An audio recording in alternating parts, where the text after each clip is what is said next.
बहुत बड़ा सौभाग्य है कि सर के लिए मुझे 2 शब्द रखने का अवसर मिल रहा है। सर जी के अचीवमेंट के बारे में मुझे बताने का अवसर मिल रहा है। दोस्तों, बताते हुए बड़ी खुशी होती है कि एक ऐसी भूमि, एक ऐसा जो जगह जहां से राजा महाराजा पैदा हुए और उन्होंने देश को चलाया, एक ऐसे जगह से, राजस्थान है ना, राजाओं का स्थान राजस्थान, जहां सर जी की जन्मभूमि है, यहाँ सर जी का एजुकेशन पूरा हुआ है। और दोस्तों, सर जी जो है बीएससी के स्टूडेंट थे, बीएससी के सर पढ़ाई कर रहे थे। और दोस्तों, ये सबका जीवन बदल देने वाला अवसर सर जी को भी मिला।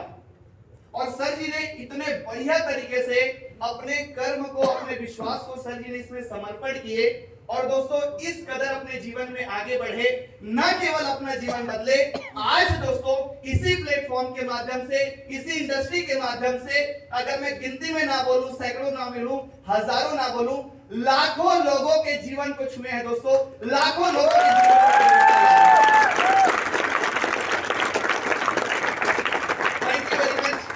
दोस्तों, सर जी ने जब व्यवसाय की शुरुआत की, उनके पास अपनी बाइक नहीं थी।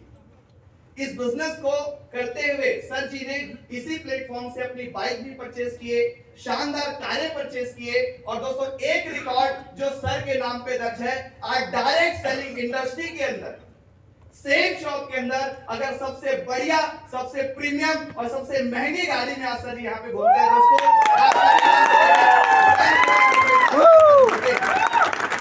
दोस्तों, क्या आप सब भी इतिहास बनाना चाहते हैं?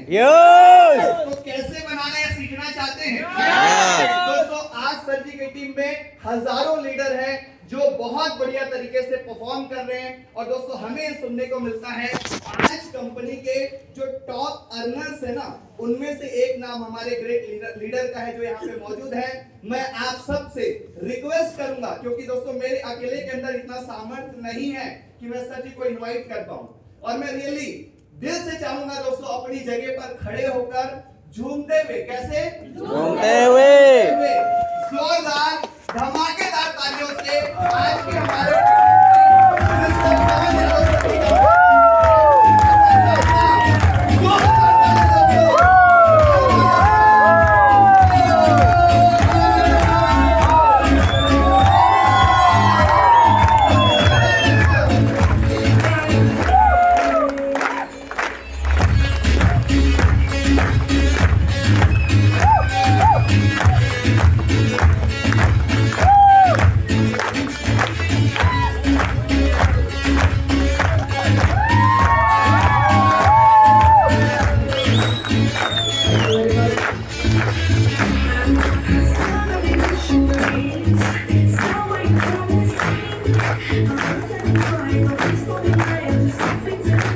very much.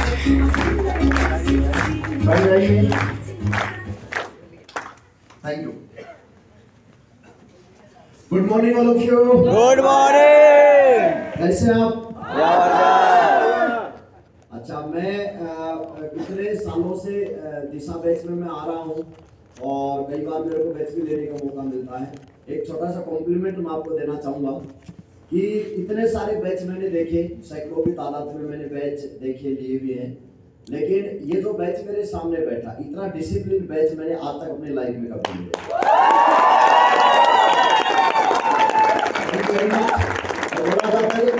डिसिप्लिन का होना बहुत जरूरी है। यस और एक जो क्वालिटी आपके अंदर, जो कि सबसे मेजर क्वालिटी के अंदर एक आती है, वो डिसिप्लिन, तो वो आप लोगों के अंदर है।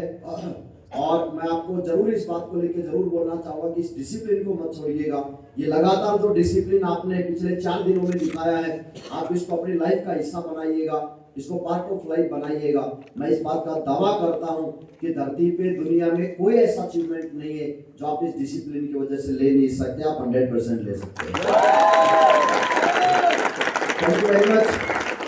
4 दिन का सेशन बहुत ही ट्रेमेंडस सेशन रहा और मैंने बहुत कुछ सीखा, आप लोगों से भी बहुत कुछ सीखा मैंने, जो कि मैं टीम के अंदर बताऊंगा मेरे नेटवर्क में, क्योंकि अभी लगातार 5 दिशा सेशन मेरे होने वाले हैं। अप्रैल से स्टार्ट है, मिड अप्रैल से, और लगातार 5 बैच हैं, तो उनको मैं बताऊंगा कि वास्तव में बैच क्या होता है। Thank you so much. और सीखना क्या होता है ये मैं जरूर आप लोगों से एक बड़ा मैसेज लेके जा रहा हूँ साथियों, क्योंकि सीखना हमेशा जारी रहता है।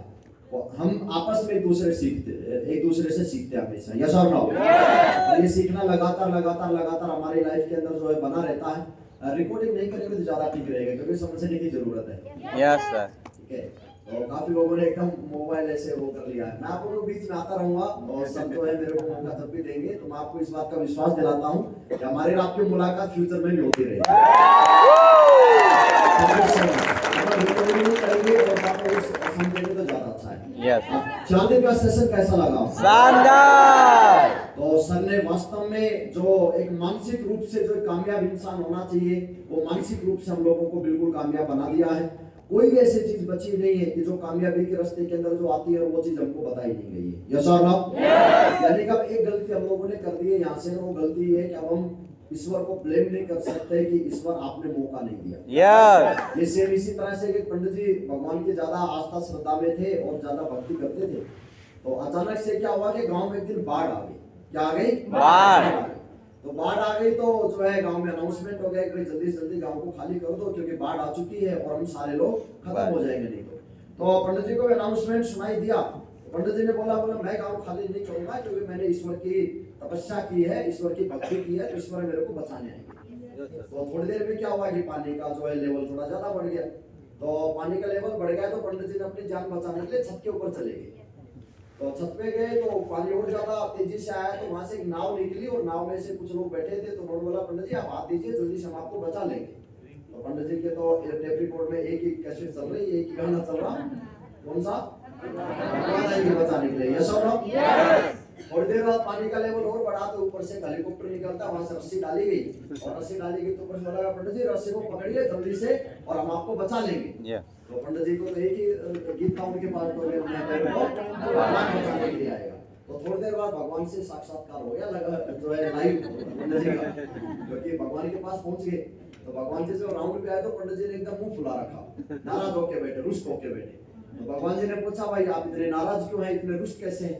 तो उन्होंने बोला आप तो बात ही नहीं करें तो ठीक है।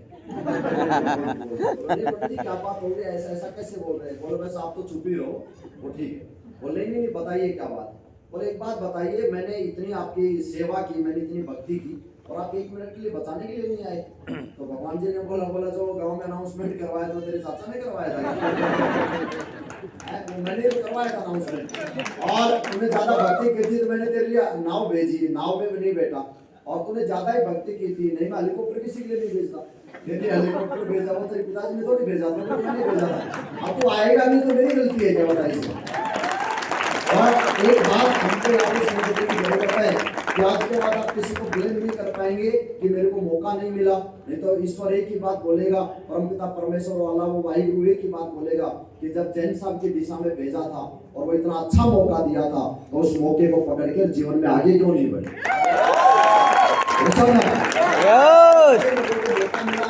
हम अपनी लाइफ को बहुत अच्छे लेवल के ऊपर हम लेके जाएं, अपनी लाइफ को ट्रांसफॉर्म करें और कहीं ना कहीं ये जो मौका है ये एक इंसान के पास है। या मार्केट के अंदर मुझे बताओ, भैंस के बच्चे को आपने कहते ये सुना कभी मैं BMW चलाऊंगा या मैं भारत का प्रधानमंत्री बनूंगा, ऐसा कहते सुना आपने? नो सर, कभी नहीं सुना होगा। तो इसका मतलब हम सर्वश्रेष्ठ है, ईश्वर ने बनाया, सर्वश्रेष्ठ बनाया हम लोगों को और सर्वश्रेष्ठ बनाया, अगर उसके बावजूद हम जिंदगी को काटते हैं तो इसका मतलब फिर ये हमारी लाइफ की सबसे बड़ी विडंबना होगी। यस और नो? ये मौका हम लोगों को मिला है और सबसे अच्छी बात ये है कि शिक्षक के रूप में हम लोगों को मौका मिला है और हम तो सारे लोग, मैं तो बड़ा अपने आप को लकी फील करता हूँ कि सही समय के ऊपर शिक्षक कंपनी मिला। नहीं तो ऐसा बोला जाता है कि वक्त और समझ ये दोनों चीजें एक साथ नहीं मिलती, क्योंकि जब वक्त होता है तो उस टाइम पे समझ नहीं होती है, जब समझ आती है तब तक वक्त जा चुका होता है। यस और नो? मैं 19 साल का था जब मैं बिजनेस में आया था तो उस टाइम पे मेरे पास वक्त तो बहुत था लेकिन समझ नहीं होती उस लेवल के ऊपर। लेकिन ये सिस्टम और इस कंपनी का मैं करोड़ों बार धन्यवाद दूंगा इस बात को लेके कि सही समय के ऊपर मेरे को सही समझ डेवलप हुई, नहीं तो 18-19 साल के लड़के बहुत ज्यादा भटक रहे होते हैं। Yes sir. हम सब लोगों को, अब आप बोलोगे साहब हमारे तो कई ऐसे भी होंगे जो 50 प्लस हो गए होंगे, बोले हमारा तो समय निकल चुका है। किसने बोला समय निकल चुका है? ठीक है, KFC के मालिक ने तो 67 जो है एज के अंदर जाकर अपने व्यवसाय की शुरुआत की थी। यस और नो? और इस बिजनेस में ऐसा बोला जाता है कि आपको 20, 25, 30 साल नहीं लगता जीवन बनाने के अंदर। जीवन आपका उसी दिन चेंज हो जाता है जिस दिन आप एक मजबूत निर्णय ले लेते हैं। तो क्या आपने कोई मजबूत निर्णय लिया? और मजबूत निर्णय हमारा यही है कि सबसे पहले सेट शॉप में हम आए तो यहाँ पे पहला जो हमारा टारगेट है वो हम डायमंड बनना चाहते हैं। मैं जब आया तो मैंने भी ड्रीम लगाया कि मेरे को डायमंड बनना है, क्योंकि लाइव मैंने डायमंड के बारे में सुन ली थी कहीं पे कि डायमंड की आन बान शान निराली होती है, डायमंड हर दिन ईद और हर रात दिवाली होती है। मेरे को ये लगा कि यार तो डायमंड कोई ऐसी चीज है तो क्यों ना इसको टेस्ट करना चाहिए, डायमंडशिप का जो है वो स्वाद चखना चाहिए, वो डायमंड हम लोगों को बनना चाहिए। और वहां से मैंने जो है निर्णय लिया। मैं आप लोगों को एक बात और बोलना चाहूंगा, यहाँ पे आपको कोई डायमंड नहीं बनाएगा। आपको डायमंड बनाने का अगर एक आदमी की जिसकी जिम्मेदारी है वो आप खुद हैं, आपके अलावा आपको कोई दूसरा डायमंड नहीं बना सकता। फिर आप बोलोगे फिर अपलाइन होगा, फिर ये हम कहाँ है? अपलाइन होगा क्या रोल है? अपलाइन आपको नेविगेट कर सकते हैं, अपलाइन आपको रास्ता दिखा सकते हैं, अपलाइन आपका साथ दे सकते हैं, लेकिन अपलाइन जबरदस्ती डायमंड आपको बना नहीं सकते। अगर अपलाइन के हाथ में डायमंड बनाना होता तो मेरे मामा का लड़का डायमंड होता, मेरी बुआ का लड़का डायमंड होना चाहिए था, मेरे चाचा का लड़का डायमंड होना चाहिए था। तो मुझे बड़ा वो है बताते हुए, ना मेरे मामा का लड़का डायमंड है, ना मेरी बुआ का लड़का डायमंड है, और ना मेरे चाचा का लड़का डायमंड है। क्यों? क्योंकि हमारे हाथ में बनाना है ही नहीं। हमारे हाथ में सिर्फ उनको एक अपॉर्चुनिटी देना था, जो हमने बराबर उनको अपॉर्चुनिटी दिया, उनको रास्ता दिखाना था, जो हमने उनको रास्ता दिखाया।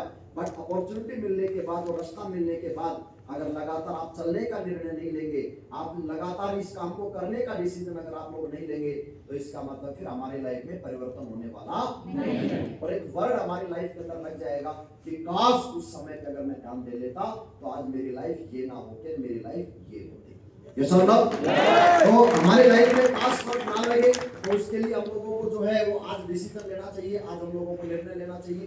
ठीक है। और मैं एक बात जरूर बोलना चाहूंगा यहाँ पे कि आपके एग्जाम्पल जरूर दिए जाए, क्योंकि आप सेक्स शॉप में डायरेक्ट सेलिंग इंडस्ट्री में हैं। क्या आपके सभी रिश्तेदारों को पता चल चुका है? आपके सारे दोस्तों को पता चल चुका है? आपके सभी अड़ोसी पड़ोसियों को पता चल चुका है?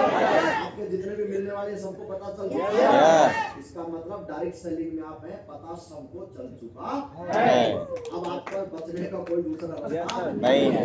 अब यू हैव टू चॉइस। अब दो चॉइस आपके पास है। पहला चॉइस आपके पास ये है कि आपका एग्जांपल ये दिया जाए कि उसने भी किया था, देखो राजू घर बैठा या घर बैठा। पहला एग्जांपल आपका ये दिया जा सकता है। और दूसरा एग्जांपल आपका ये दिया जा सकता है, उसने भी किया था, उसको देखो, काम करना तो वैसा करना, अदरवाइज करना कौन सा एग्जांपल? पहला वाला है, दूसरा वाला? सभी लोग नहीं बोल रहे, शायद मनोरथ दूसरा वाला बोलना नहीं आता। हाँ नहीं, पहले वाला या दूसरे वाला? पहले वाला या दूसरे वाला? ये दूसरे वाला एग्जाम जो है आपका एग्जाम्पल दिया जाए, ये किसके हाथ में? अपने हाथ में है ना। तो आप लोग आज ये कमिटमेंट करते हैं कि दूसरे वाला एग्जाम्पल हमारा दिया जाएगा। तो इसके लिए फिर करना क्या पड़ेगा? इसके लिए करना पड़ेगा साथियों वर्क। आज हम बातें करीब 1 सवा 1.5 घंटा जो भी समय मेरे को मिला है, तो उसके ऊपर मैं कुछ बातें आप लोगों के सामने रखना चाहूंगा। क्योंकि आज नेटवर्क में लगातार काम कर करके आज मेरे नेटवर्क में काफी सारे लोग ऐसे हैं जो छोटी BMW चला रहे हैं, लग्जरी गाड़ियों के अचीवमेंट आज उन लोगों के पास है, और एक अच्छे लेवल के ऊपर वो लोग पहुंचे हैं, एक अच्छी रैंक उन लोगों ने क्वालिफाई किया, और लगातार लाइफ में वो लोग आगे बढ़ते जा रहे हैं। और आज मेरी, क्योंकि हर जगह एग्जांपल दिया जाता है कि डिफेंडर गाड़ी लिया। कौन सा गाड़ी लिया? डिफेंडर गाड़ी लिया। तो ये डिफेंडर गाड़ी कुछ करने से आया होगा या ऐसे ही आ गया होगा? कुछ करने से आया होगा। तो डिफेंडर गाड़ी जो मेरे पास आया, इसमें सबसे बड़ा अगर किसी चीज का रोल है ना, तो वो है जब हम सेक्स शॉप में आते हैं, अपॉर्चुनिटी हम लोगों को मिल जाती है, तो हमको क्या करना पड़ता है साहब? वर्क करना पड़ता है बिना काम। और ऐसा बोला जाता है कि जो है आराम मुर्दों के लिए है, और काम जो लाइफ में आगे बढ़ना चाहते हैं उन लोगों के लिए। तो हम लोग लाइफ में आगे बढ़ने वाले हैं, इसका मतलब हम लोगों को क्या करना पड़ेगा? काम करना पड़ेगा, वर्क करना पड़ेगा। और कुछ बेसिक रेस्पॉन्सिबिलिटीज है जो आप लोगों को लेनी पड़ेगी यहाँ पे आने के बाद। क्योंकि अगर हम ये सोच के बैठे हैं कि मेरे हिस्से का काम मेरा अपलाइन कर दे, तो फिर मैं आपको बोलूंगा कि आंखों पे पट्टी बांध रखी हमने, और फिर हम आगे चलना चाह रहे हैं। और आंखों पे पट्टी बांध के आप कभी भी आगे चल सकते। और डायरेक्ट सेलिंग इंडस्ट्री में ना बड़ी प्रॉब्लम कुछ नहीं होती, हमेशा छोटी छोटी प्रॉब्लम्स होती है। हम कभी भी जो है बड़ी चीजों से धोखा नहीं खाते, हम बहुत छोटी छोटी चीजों से धोखा खाते हैं। आपने कोई ऐसा जो रास्ते से जा रहा था, अचानक से पहाड़ आ गया, बोला पहाड़ से टकरा गया जी, बोला मैं तो सर जा रहा था और अचानक से पहाड़ आ गया मेरे बीच में और मेरा सिर बजा टन पहाड़ के ऊपर, फिर मेरे को होश आया ये क्या हुआ, मेरा तो सर टूट गया। कोई है आप में से ऐसा पहाड़ से टकराया हो? और आप में से कितने लोग ऐसे जो रास्ते में चलते हुए जो रास्ते में जो पत्थर पड़े तो उनसे सैकड़ों बार टकराए होंगे, ठोकर लगी होगी, लगी है कभी ना कभी। तो इसका मतलब एक बात होता है कि आप बड़ी चीजों से कभी भी आप परेशान नहीं होते। आपको अगर कोई चीज परेशान करते हैं तो छोटी छोटी चीजें आपको परेशान करती है। सेम ये सिद्धांत डायरेक्ट सेलिंग के अंदर हमारे यहाँ पे लागू होता है कि कभी भी बड़ी चीजों से हमको नुकसान नहीं होते।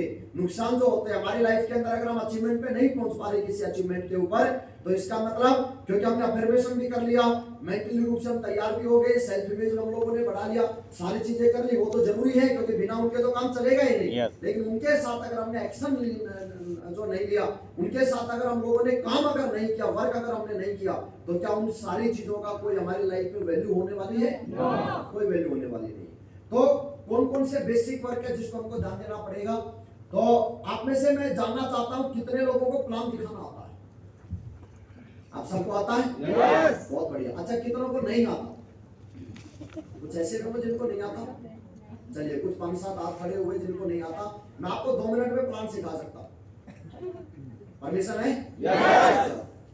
तो जिन लोगों ने हाथ अभी उठाया, जिनको प्लान नहीं आता, सिर्फ वो लोग जवाब देंगे। हमारी कंपनी का नाम क्या है? सबको नहीं बोलना, जिन्होंने हाथ नहीं, जिनको प्लान नहीं आता उन लोगों को बोलना है। सेप्स कंपनी का नाम क्या है? सेप्स। ओके, अच्छा, यहाँ पे ज्वाइनिंग होने के लिए क्या करना पड़ता है?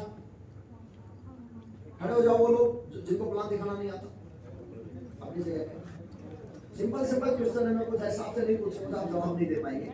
यहाँ पे ज्वाइनिंग के लिए क्या करना पड़ता है? जो खड़े उनको बोलना है। प्रोडक्ट्स हमारे पास है, ज्वाइनिंग करने के लिए फॉर्म भर के और एक प्रोडक्ट परचेज करना पड़ता है ऑनलाइन। क्लियर? पेमेंट कैसे जाता है कंपनी में? ऑनलाइन जाता है, प्रोडक्ट आपके एड्रेस पे आ जाता है। ओके, जैसे आप यहाँ पे ज्वाइनिंग करते हैं तो कौन सी पोजीशन मिलती है आपको इंटरनेट के ऊपर? एक पोजीशन मिलता है जहाँ से बिजनेस आपका शुरू होता है, यू की पोजीशन मिलता है। आप सबको मिला? यू की पोजीशन के बाद हमको कितने लोगों को रिकमेंडेशन करना पड़ता है? 2 लोगों को रिकमेंड करना पड़ता है। एक को हम लेफ्ट में डालते हैं, एक को हम राइट में डालते हैं। क्लियर? कोई कंफ्यूजिंग? चलो, अच्छा, जैसे 2 लोगों को हमने रिकमेंड किया, जैसे 200 बिजनेस शोरूम से एक को लेफ्ट में हमने ज्वाइनिंग करवाया, 200 बिजनेस शोरूम से एक को हमने राइट में ज्वाइनिंग करवाया, तो आपका कुछ कमीशन चेक बनता है? कितने का चेक बनता है? 1400 का। 400 डायरेक्ट रेफरेंस इनकम होती है और 1000 रुपए आपका पे कहा जाता है। क्लियर है? अच्छा, नीचे वाले 2 को ज्वाइनिंग करवाएंगे तो उनके पास भी 1400 जाता है।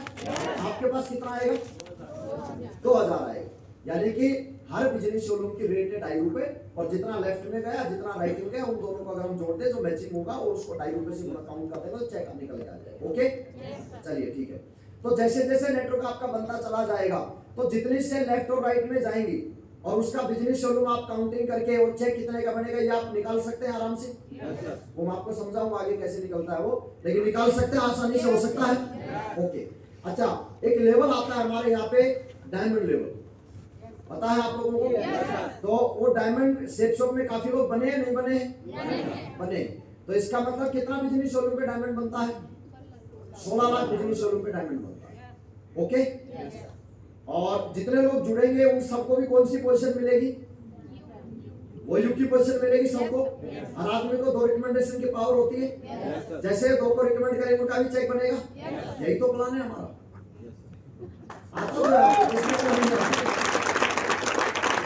प्लान क्या है? यही तो है। Thank you so much. बैठ जाइए। तो प्लान हमारा बहुत आसान है, लेकिन हमने इसको ना बहुत ज्यादा ओवर थिंक करके कॉम्प्लिकेटेड बना दिया।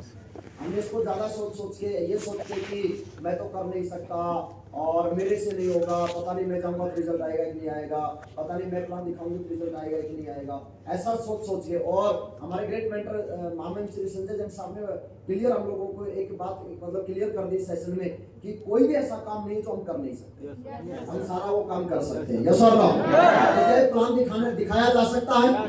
तो प्लान दिखाने के लिए, क्योंकि सेल्स की लाइन में हम लोग हैं साथियों, तो सेल्स की लाइन में आपको आगे बढ़ने के लिए सबसे पहला जो हमको काम करना पड़ता है वो करना पड़ता है, हम लोगों को एक संकल्प लेना पड़ता है। क्या लेना पड़ता है? संकल्प लेना पड़ता है। संकल्प इंग्लिश में क्या बोलेंगे? कमिटमेंट। आपका कमिटमेंट क्या? आप अगर विदाउट कमिटमेंट के सेल्स की लाइन में इस दुनिया में है, अच्छा उससे पहले मैं आपको एक चीज और क्लियर करना चाहूंगा। बहुत सारे लोगों को लगता है सेल करने में ना शर्म आती है, उनको फिल्म में निकलने में शर्म आती है या सेल करने में शर्म आती है। उनको ऐसा लगता है कि ये काम ना मेरे लायक, मेरे मतलब का नहीं। मैं आपको नॉलेज के लिए बता देता हूँ, सेल्स पर्सन, हम सारे लोग कहीं ना कहीं नेटवर्किंग में सेल्स पर्सन ही तो है। सेल्स पर्सन का इस दुनिया में सबसे महत्वपूर्ण रोल है। आप बोलोगे ऐसे कैसे? तो मैं आपसे जानना चाहता हूँ, आज जितनी जो चीजें सेल हो रही है, अगर वो सब चीजें सेल होना बंद हो जाए तो मुझे बताओ एक दिन भी जीना दुश्वार हो जाएगा या नहीं हो जाएगा? धरती ठप हो जाएगी नहीं हो जाएगी? दुनिया यहीं के रुक जाएगी या नहीं रुक जाएगी? जितने भी प्रोडक्शन कंपनी है वो प्रोडक्शन करना बंद कर दे, और प्रोडक्शन अगर कर भी रही है तो जितने जो सेल्समैन है उन चीजों को सेल करना बंद कर दे, तो सोचो फिर जीवन कैसा होगा। सोचो आपके मोहल्ले के अंदर या आपके कॉलोनी के अंदर जो सब्जी वाला जो रेडी लगा के आता है सब्जी बेचने के लिए, सोचो वो सब्जी बेचना बंद कर दे। फिर आप बोलोगे हम तो दुकान से ले आएंगे। सोचो आप दुकान पे गए, उसने भी सब्जी बेचना बंद कर दिया, कोई बेच ही नहीं रहा, फिर आप क्या खाएंगे? सोचो किसान ने अनाज बेचना बंद कर दिया, क्या खाएंगे? सोचो एक फ्रूट वाले ने फ्रूट बेचना बंद कर दिया, सोचो कपड़े बेचने वाले ने कपड़े बेचना बंद कर दिया, तो फिर तो वो आदिवासी वो जो जमाना उसी में चले जाएंगे, जिंगला यस और नो? और इसका मतलब सेल्स का जो रोल है वो हल्का रोल नहीं है, वो बहुत बड़ा रोल है। यस और नो? और क्या हम संकल्प ले सकते हैं? अब हम सभी लोगों का संकल्प क्या है? हम सभी लोगों का संकल्प है डायमंड बनना। सबसे पहला तो इनिशियल हमारा तो ड्रीम वही है कहीं ना कहीं, लेकिन डायरेक्ट डायमंड के ड्रीम को आप लेके चलेंगे।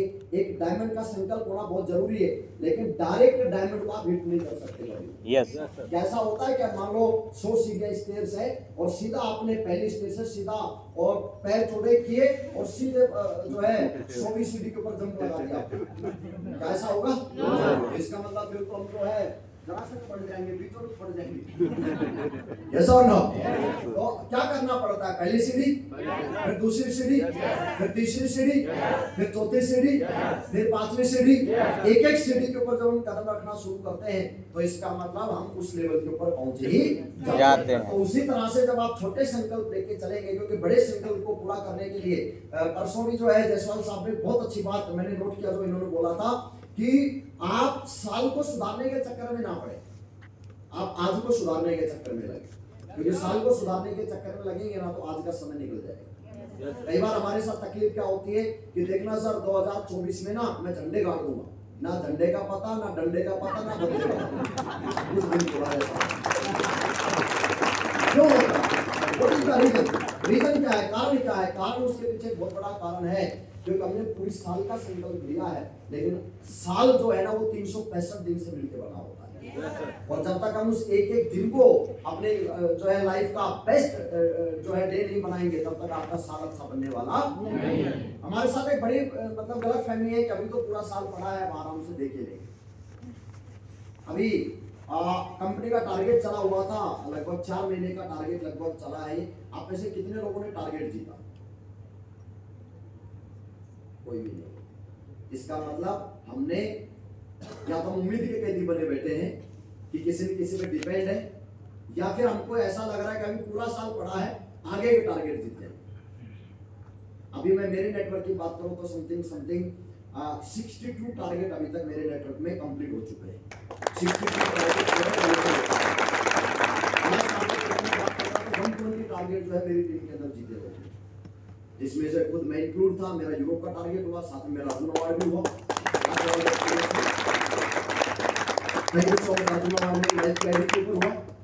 एमराल्ड लेवल के ऊपर।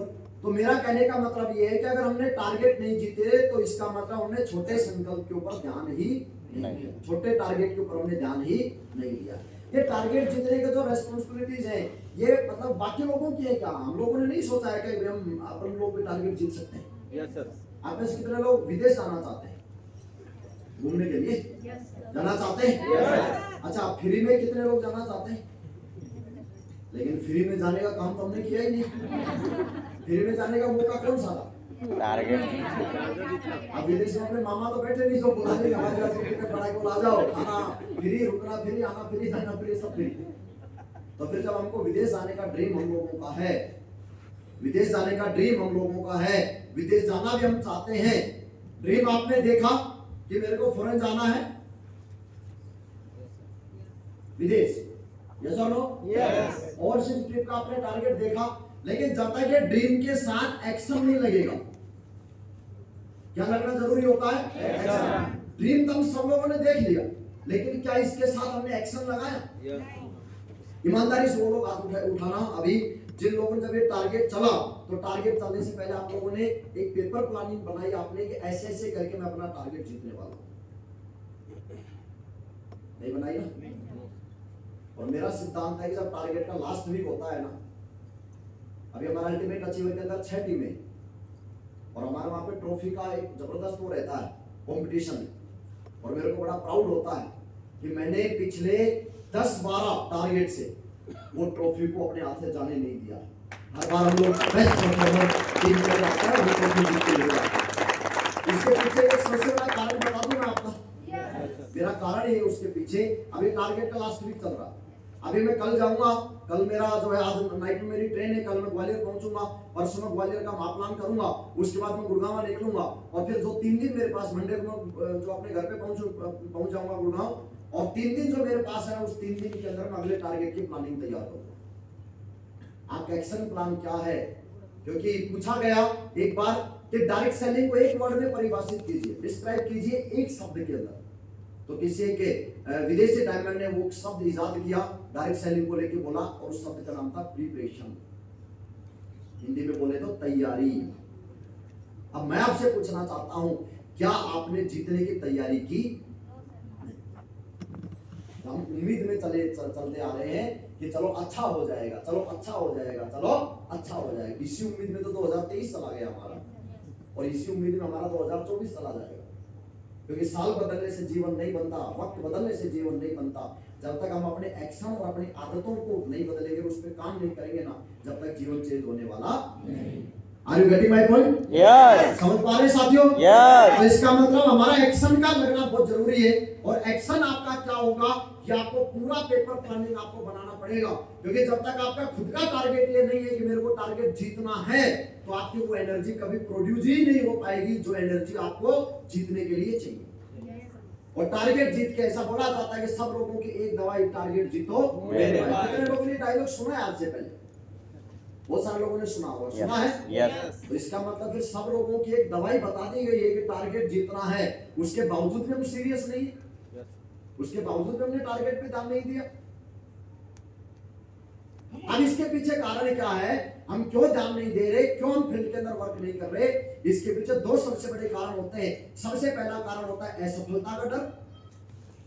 कौन सा? 2 डर है एक्चुअली, 2 डर है जो हमको आगे नहीं जाने देते। और वो डर क्या क्या है? सबसे पहले असफलता का डर,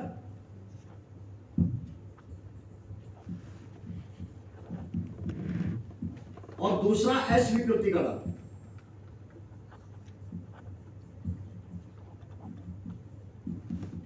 मेरे भाई हैंडराइटिंग में बताना, साइंस वाला जैसी होती है।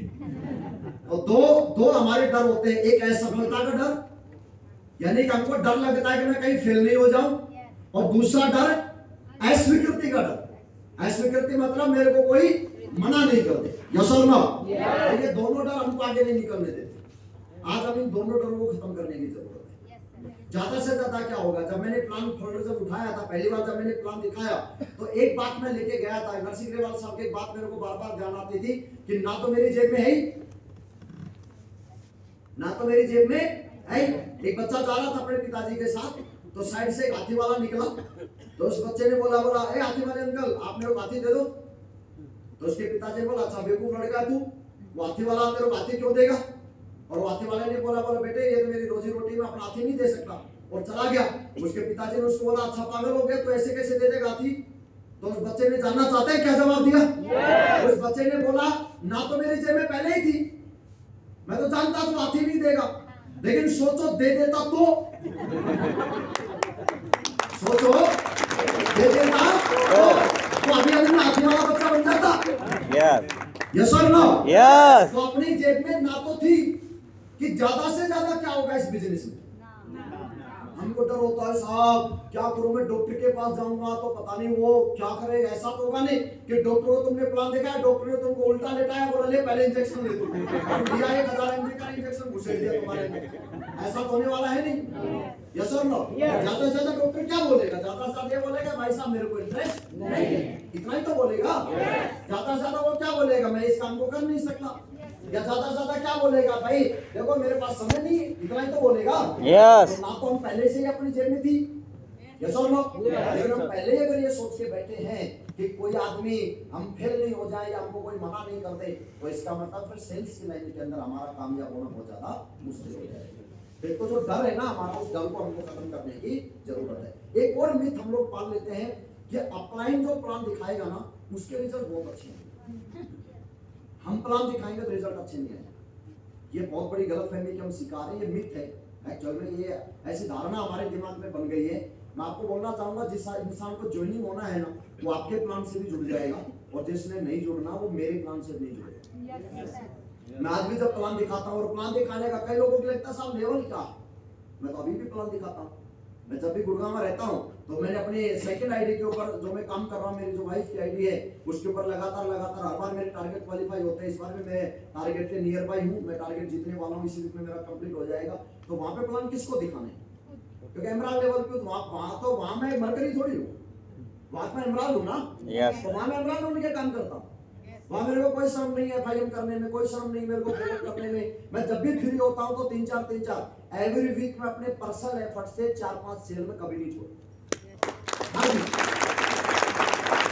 सेल होने के बावजूद भी जब भी मैं फ्री होता हूं तो गुड़गांव के अंदर वहां पे बैरोड जो हमारा एरिया है जहां पे मैंने उस आईडी के लिए वर्क स्टार्ट कर रखा है, तो वहां पे मैं इंडिविजुअल प्लान भी दिखाता हूं, वहां पे एफआईएम भी करता हूं, वहां पे मैं ग्रुप मीटिंग भी करता हूं, वहां पे मैं फॉलो भी करता हूं।